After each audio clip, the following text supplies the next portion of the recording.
النهارده حلقة جديدة في كلام من القلب.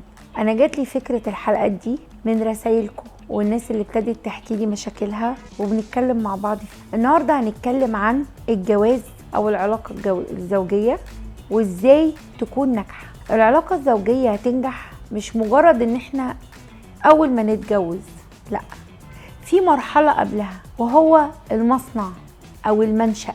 طبعا بنحاول نربي أولادنا إن هما يكونوا جيل ناجح، هو ده هدفنا. مفيش أي أم عايزة ابنها يفشل أبدا أو بنتها تفشل. إزاي بقى؟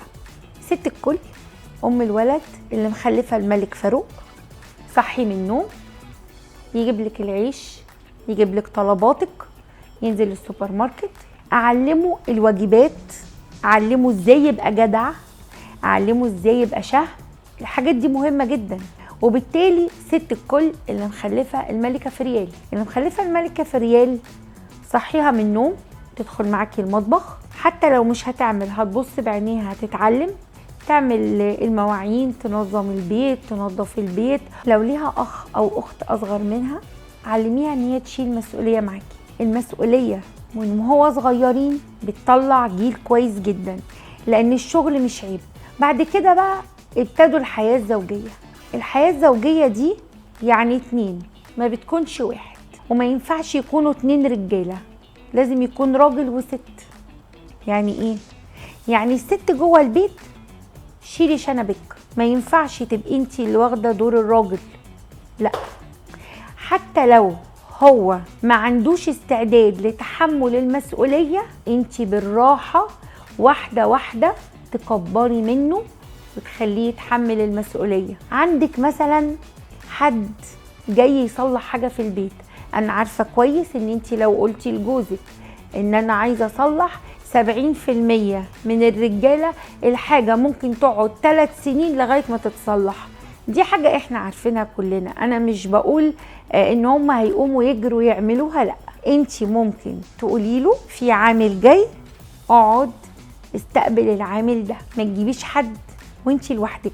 مش عشان هو يعني لو معاكي ولادك خلاص مفيش مشكلة، طبعا وانتي لوحدك في البيت مش هتقدري تجيبي حد، ده طبيعي يعني. بعد كده بقى مصروف البيت انتوا الاتنين.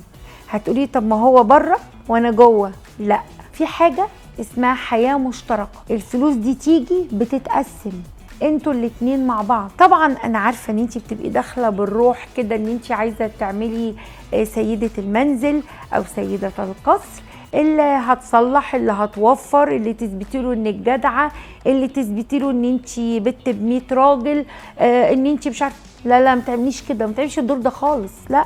خليكي ست.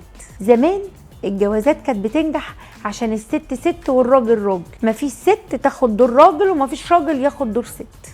يبقى بالتالي انتي اثبتي ان انتي ست موفرة وكويسة وكل حاجة، بس وهو معاكي قاعد على الترابيزة بيظبط معاكي الفلوس. لكن لو هتبقي لوحدك، لا، متعمليش كده ابدا. شيليه معاكي مسؤولية كل حاجة، بس بالراحة. مش اول ما يدخل بقى من الشغل ور طلبات طلبات طلبات طلبات، لا.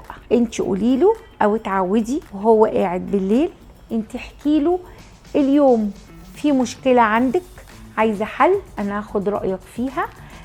مثلا اللي احنا عاوزين الحاجة الفلانية، طب ندبرها ازاي؟ بالراحة. في نفس الوقت اي قرار تاخديه ما ينفعش تقولي له مثلا لا اصل احنا معزومين بكرة مثلا، لا اصل مش لا، لازم ترجعي له. لو هو شخصيته ضعيفة، انت اللي هتخلي ليه شخصية، انت اللي هتخلقي منه راجل جدع وشهم وكل حاجة.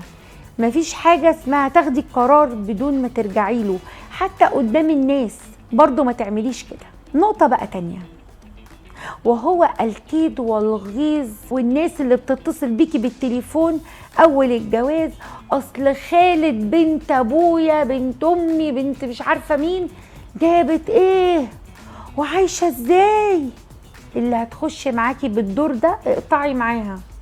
اللي هتطلبك تغيظك، لا، لان انتوا بتبقوا بنات جمال داخلين اول الجواز، سهل استفزازكم.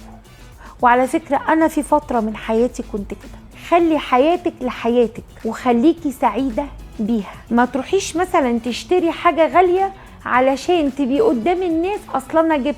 لا، جيبي الحاجة الغالية لو انت محتاجاها ومعاكي فلوسها ومدبراها. انت لما تبتدي تحوشي اول الجواز هتستريحي بعد كده. بعد كده بقى حاجة مهمة جدا، الفيسبوك. ما تنزليش اي حاجة ليكي على الفيسبوك. الحاجات اللي انت بتشوفيها على الفيسبوك دي والصور واللفلفة والحب ومحنو والحاجات دي، ده كله ده هقص. ده كل ما العلقة سخنت كل ما الهدية غليت.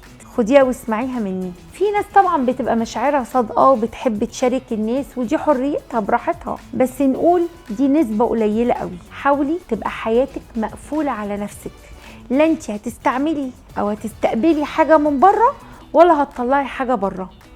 اسرار بيتك تبقى بينك وبين جوزك. انت اتخانقتي معاه، حل المشكله بينك وبينه. طبعا في مشاكل كبيرة بقى دي طبعا لازم يكون فيها الأهل، دي حاجة تانية أنا ما أقدرش أقولك عليها، بس الحاجات العادية حليها معاه. وبجد نفسي كلكم تبقوا سعداء، لأن انت لما تعملي بيت جميل وتجيبي أطفال حلوين انت هتبقي مبسوطة. باي باي.